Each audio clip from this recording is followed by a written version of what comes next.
Welcome back to Time Traveller Ironman. This is a series where I play an Ironman that is chronolocked to a specific month in Runescape's development history, and can only progress forward in time when I fully complete all of the content that month has to offer, with some exceptions taken from my own sanity. If you're new, I highly recommend starting from episode 1 to make sure you haven't missed anything. The playlist is linked in the description below. As for now, we're at February of 2002 and the release of Runescape members. We've explored 2 major content expansions so far. We fished for about 100 hours to unlock sharks, and then murdered our way to 55 herb lore for some powerful stat boosting potions. But of course, members release was hardly just about the fishing and herb lore grinds. The main draw was the 5 new quests released. We've already completed one of these, that being Druidic Ritual, the introduction to herb lore. The 4 that remain will take us all over the new and existing game worlds to unlock some of the most powerful and iconic equipment the game has to offer. These quests will certainly be more complex than most of the quests we've completed so far, and I'm excited to get them done. Let's continue with Time Traveller Ironman, February 2002. Well, hello there, and welcome to episode 14 of Time Traveling Ironman. Just gonna go ahead and chop this tree, and that's 36 wood cutting. Just knock this one off between episodes, as there was no reason not to, and it's the only skill requirement we still had to get for the quest that we're going to be doing today. Interestingly enough, this was the first use of woodcutting, or at least the first level requirement released, even though woodcutting is one of the oldest skills in the game. Also, of course, there were no other trees at this point other than regular trees, so I had to chop those, but I did go ahead and deposit all of the logs, as we'll need them in the next month. So that said, we're going to go ahead and jump right into the first quest for today, and that's Lost City. Let's get it done.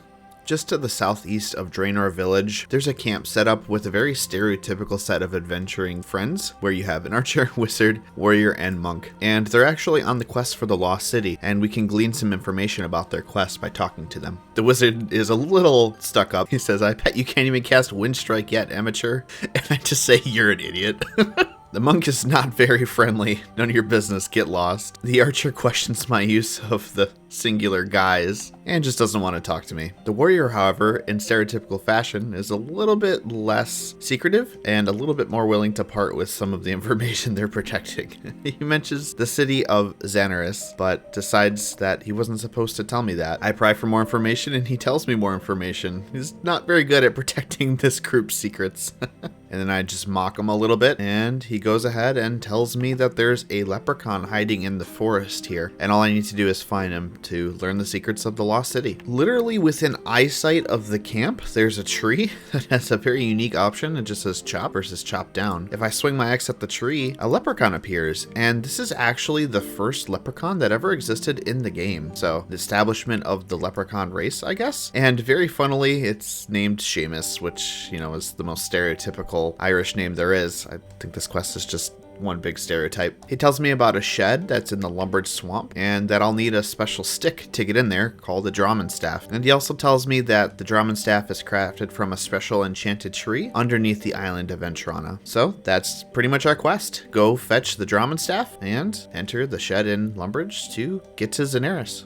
Now, the problem with Entrana is that the monks here do not allow weapons on their island, so I'm going to have a bit of a hard time in the dungeon there because I will have no way to defend myself other than my bare hands. Now, typically people will kind of cheese this part of the quest by bringing materials to craft a bow and arrows on the island, or bringing runes instead, as they do allow runes. However, I don't have access to fletching, and to make it more interesting, I'm actually just going to go mano a mano and bring a bunch of food and potions and actually kill the spirit with my hands, just like you probably would have the first time you did this quest back in RuneScape Classic. So after a quick search, the monks allow me on the boat and I can head to Entrana, brand new island released this month. The actual island at this point doesn't really have a whole lot to do. When it was first added, it was basically just for this quest and the fact that there's a herb lore shop here. That was pretty much it. On the very northwestern part of the island, there's this really scary looking bombed out building with a monk guarding this ladder, and this is where I need to go to find the Drawman Staff. The monk gives me a warning that prayers are less effective down there and that there's no way back up the ladder, but I'm going to ignore his warning and head down the ladder anyway. And as you can see, it's just like any other dungeon for the most part with no way back. And by purge being less effective, really he means my prayer got drained to almost 0 upon entering. But thankfully, I have prayer potions, so it doesn't really matter. Now, of course, they don't allow weapons on the island, including axes, so I don't have a way to chop the Drama tree. So I'm going to go ahead and kill a couple of these zombies. As you can see, they're wielding axes, which keys you into the fact that they actually do drop a bronze axe, which we can use to chop the tree. There we go. First kill, have the axe. There are actually some very scary greater demons down here, which is kind of interesting. As don't forget, in Classic, you would have been locked in combat by walking by these guys. And then here's the Drama tree. Definitely looks a little outdated now, but I bet this was incredibly interesting to see for the first time for those who did in RuneScape Classic. All we need to do is chop it down, and unfortunately a tree spirit comes to defend it. So we're gonna have to kill this guy with our bare hands.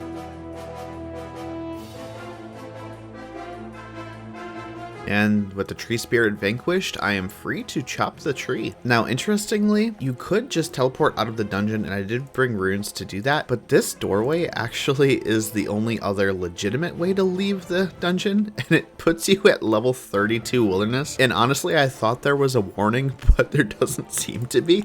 So be a little careful if that's what you actually try to do.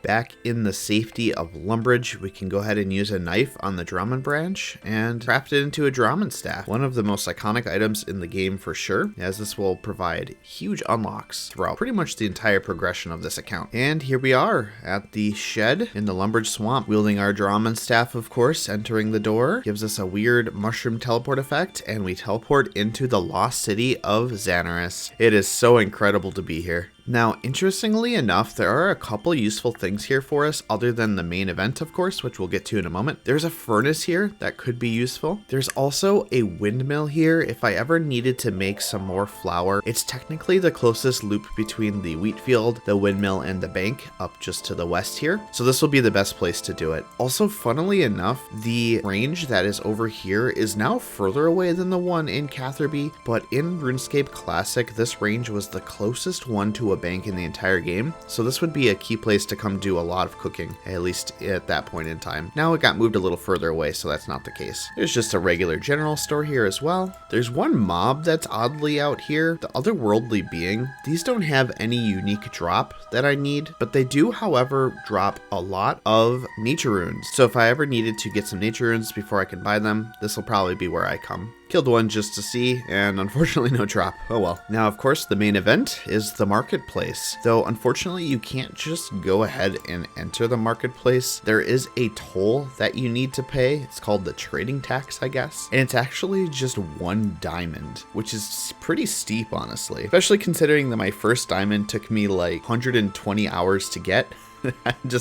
Oh man, it feels so bad to pay a diamond to get in here. Apparently the lore is they need the diamonds to power their lights as they're gem powered or something. I don't know, it's weird. Also, if you talk straight to these gatekeepers, there's a bit of trivia. There used to be just like a generic human NPC guarding the door, but during the Xanaris rework, they gave these weird tree looking guys instead. And after paying my diamond, we were able to enter the marketplace, which is kind of bare actually. There's not a whole lot of stuff being sold in here. Do you have any idea where Berthope is? I don't know, that doesn't exist, don't ask me. At the very back of the marketplace, however, is where all of the exciting stuff happens. There's a couple of shops here. One of them is the jewelry stall right here. If we talk to Urxel, he will tell us that he basically just deals in ruby rings.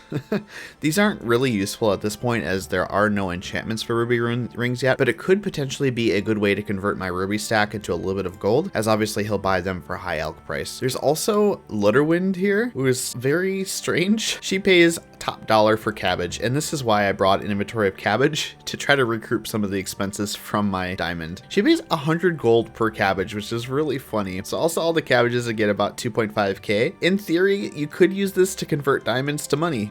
So I don't know. And then I'll stop delaying. The most exciting part, of course, is the weapon shop. Talking to Jakut here, she sells dragon weaponry. The dragon longsword, and unfortunately, the dragon dagger does not exist until RuneScape 2 comes out. I was mistaken on this. I thought it did, but it actually doesn't. It's just the dragon longsword. For a very steep price of 100k, I get the most powerful sword yet released. Go ahead and equip that bad boy. This is a ridiculous upgrade over the rune sword for sure. Massive accuracy bonuses, massive strength bonuses. So cool. Oh yeah, and since the Xenerus rework around the mid-2000s, this kind of stuff happens where you've got a choir following you for some reason. It's a weird place, okay? And interestingly, there's actually one way to get out of here that's without going back through the city, and it's to use a fairy ring. So this fairy ring actually existed before the rest of the fairy rings, and it doesn't work like others. If I use it, it'll actually just teleport me to Al-Qarid behind the bank. So that's a bit of a weird niche teleport, I guess. And that actually concludes our adventures through the city of Xenerus. We got what we came for though, the Dragon Longsword.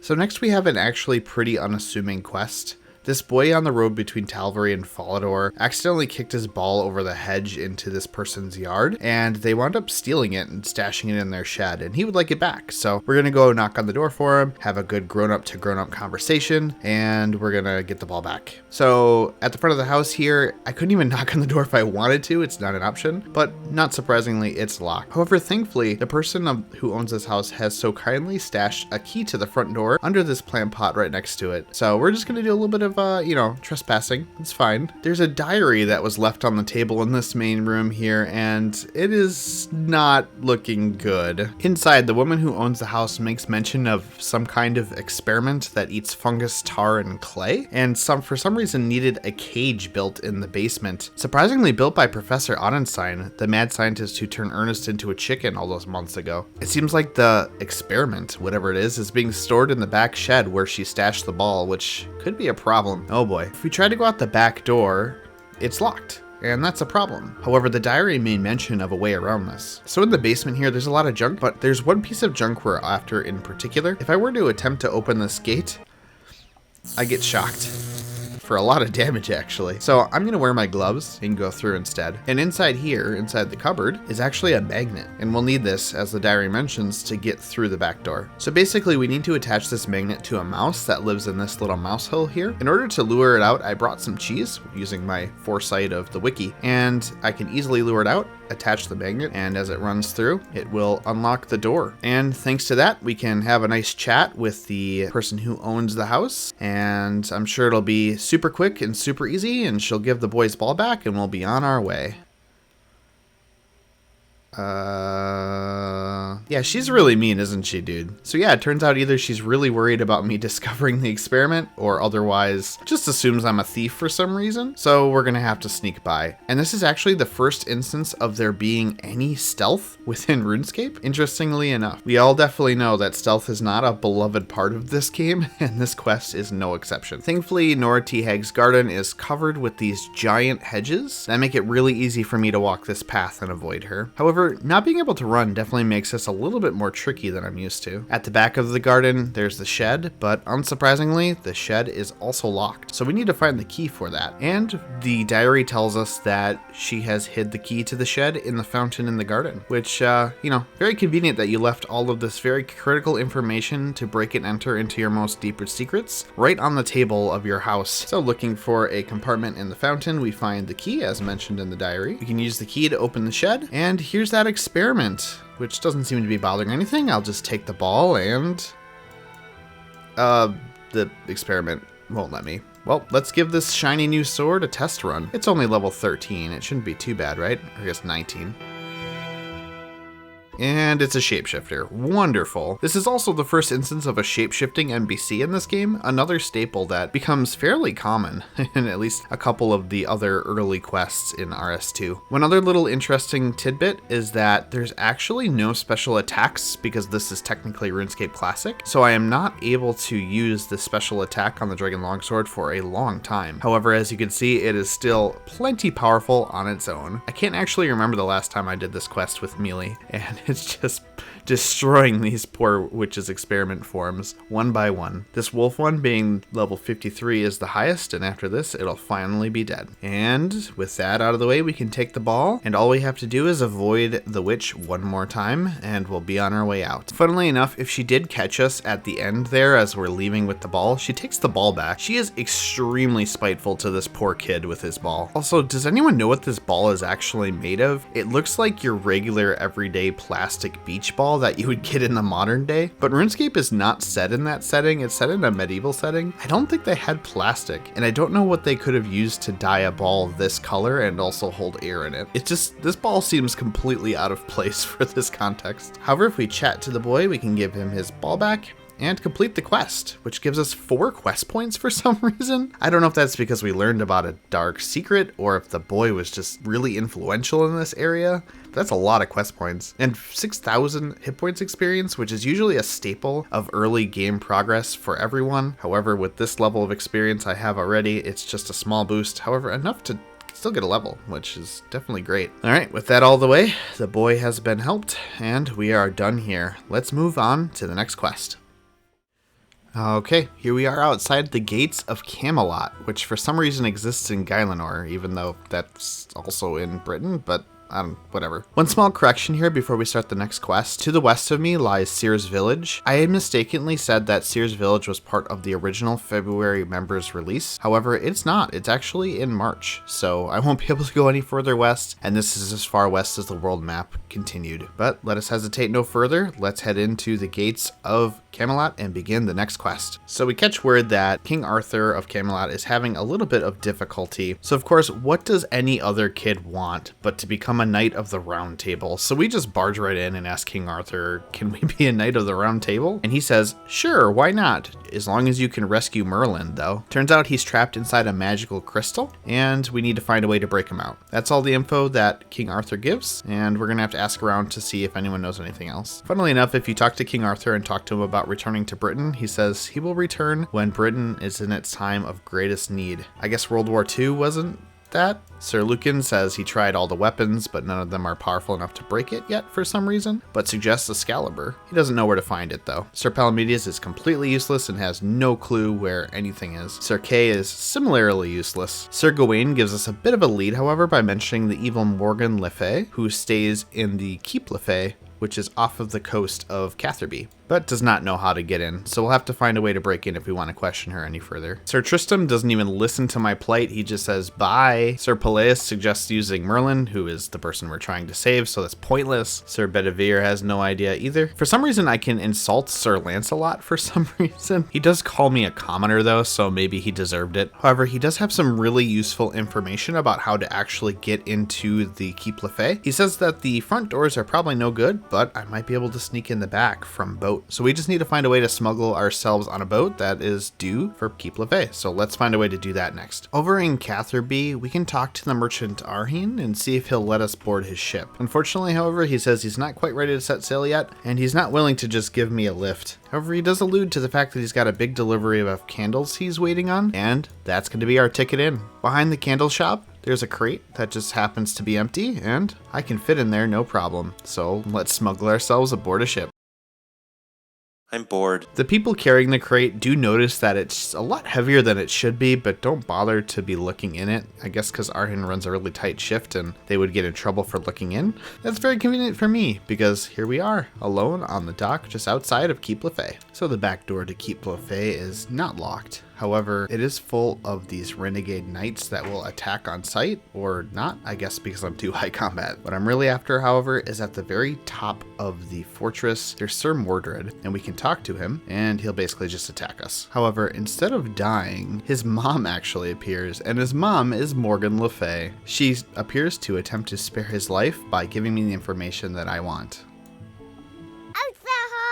However, I can also say he deserves to die and she disappears. I didn't know I could do that. That would be so interesting if that actually just literally failed the quest. But thankfully I can just world hop and kill a new version of Sir Mordred. Is this like time hopping? Timeline hopping? Potentially. Alright, the second time I ask for the actual information that I want instead, and she offers to fess it up in exchange for her son's life. She tells me that I'll need to drop some bat bones and a lit black candle on a magical symbol just outside the castle, and talk to a mighty spirit that appears, and I'll also need to be holding the sword Excalibur in order to smash the crystal. And she tells me that the magic words I need to say to the spirit are at the base of a chaos altar, though the one she is thinking of she can't remember specifically. And I can just beat up on her son again the moment she leaves.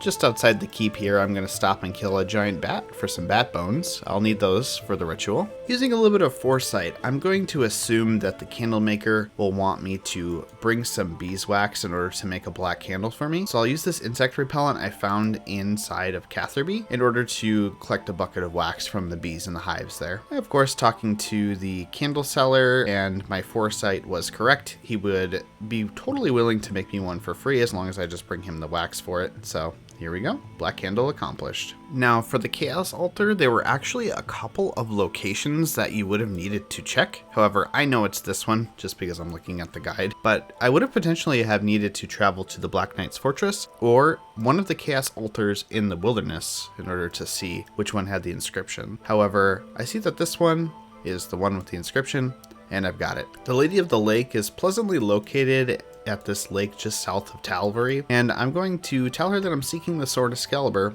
and she'll be willing to give it to me as long as I can prove my worthiness. A little bit different than extracting it from the sword and the stone. She tells me to go to the jewelry store in Port Sarim, and I'll see what my challenge is there. We have arrived at the Port Sarim jewelry store. If we attempt to open the door, a beggar appears inside my body for some reason and asks for a loaf of bread. Apparently if you turn him down, he just kind of stands there, but I can offer him some bread that I conveniently have. Lo and behold, it's actually the Lady of the Lake, and she's not upset that I turned her down the first time.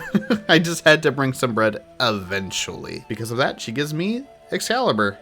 Yeah, there you go. Next time you see a person who asks you for some money on the street, give them some, and you might get a rare and valuable, powerful sword. Oh, I tell you what, I am extremely sick of making this journey across White Wolf Mountain. I'll be so happy when Camelot Teleport is released next month. So just to the east of the castle here, there is the aforementioned magical symbol on the ground. If I were to drop the bat bones and the candle on the magical symbol, Thrantax the Mighty appears. And if I were to say the wrong words at this point, he would go ahead and actually attack me, which would be kind of annoying because it also destroys my candle. Giving him the correct words, he does grant me basically a wish, and I immediately use the wish to free Merlin from his giant crystal, which was a little bit short-sighted of me, honestly. I probably could have wished for bigger powers than that. That would have also happened to have freed Merlin from his crystal, but hindsight is 20/20, I guess. I can now shatter the crystal with the power of Excalibur. By the way, Excalibur itself is a very underwhelming sword. It's not like terrible. It's somewhere between a mithril and adamant, but it's nothing compared to the power of the new Dragon Longsword. And with a simple click of the crystal,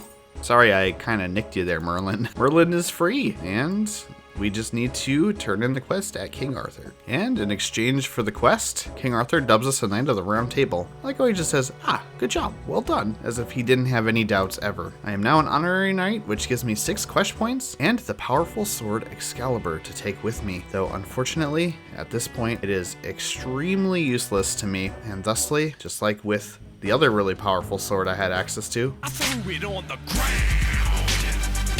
Alright, with all those out of the way, we have yet one adventure ahead of us. The biggest quest ever released with some of the highest requirements, Hero's Quest. I have enough quest points by completing all of the other previously released quests, and thankfully due to all the grinds I've done before this point, these skill requirements have been far surpassed. Let's go ahead and head to the Heroes Guild and see what we need to do to gain entry.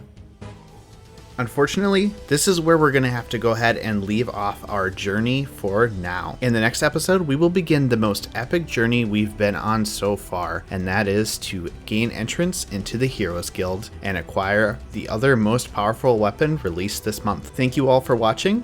Take care, and I will see you next time.